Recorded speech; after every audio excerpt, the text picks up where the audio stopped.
ഉറപ്പായ പെൻഷൻ പദ്ധതിയുടെ മാനദണ്ഡങ്ങൾ വ്യക്തമാക്കി ഈ ആഴ്ച തന്നെ സർക്കാർ ഉത്തരവാകും. തമിഴ്നാട്ടിലെ മാതൃകയിൽ അവസാന അടിസ്ഥാന ശമ്പളവും ഡിഎയും ചേർന്ന തുകയുടെ 50% പെൻഷനായി ലഭിക്കുന്ന വിധത്തിലാണ് കേരളത്തിന്റെയും പദ്ധതി. ജീവനക്കാരുടെയും സർക്കാരിന്റെയും വിഹിതം 10% വീതമായിരിക്കും. ഏപ്രിൽ 1 മുതൽ പെൻഷൻ പദ്ധതി നടപ്പാക്കും. പെൻഷൻകാർക്ക് ക്ഷമാശ്വാസം അനുവദിക്കും. കുടുംബ പെൻഷനും ഉണ്ടാകും. ശമ്പള പരിഷ്കരണ കമ്മീഷനെ നിയമിച്ചുകൊണ്ടുള്ള പ്രഖ്യാപനവും ഉടൻ തന്നെ വരും.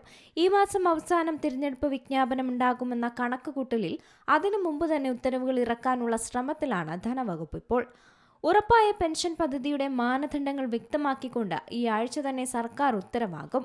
തമിഴ്നാട്ടിലെ മാതൃകയിലാണ് അവസാന അടിസ്ഥാന ശമ്പളവും ഡിഎയും ചേർന്ന തുകയുടെ 50% പെൻഷനായി ലഭിക്കുന്ന വിധത്തിൽ കേരളത്തിൽ പദ്ധതി വരുന്നത്. ജീവനക്കാരുടെയും സർക്കാരിന്റെയും വിഹിതം 10% വീതമായിരിക്കും.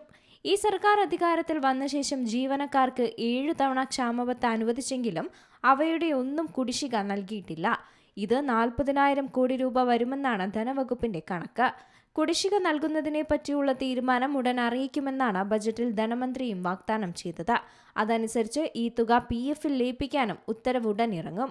ഇത്രയും കുടിശ്ശിക ഒരുമിച്ച് ലയിപ്പിക്കണോ അതോ ഘട്ടം ഘട്ടമായി വേണോ എന്നതും തീരുമാനിച്ചിട്ടില്ല.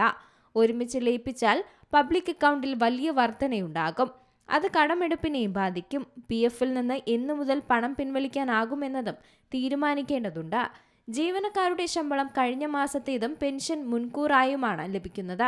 ക്ഷാമബത്ത കഴിഞ്ഞ മാസം തന്നെ ഉത്തരവായെങ്കിൽ പെൻഷൻകാർക്ക് ഈ മാസം തന്നെ അത് കയ്യിൽ കിട്ടുമായിരുന്നു. UGC, AICTE മെഡിക്കൽ വിദ്യാഭ്യാസ അധ്യാപകർക്ക് 9% ക്ഷാമബത്തയിൽ വർധന.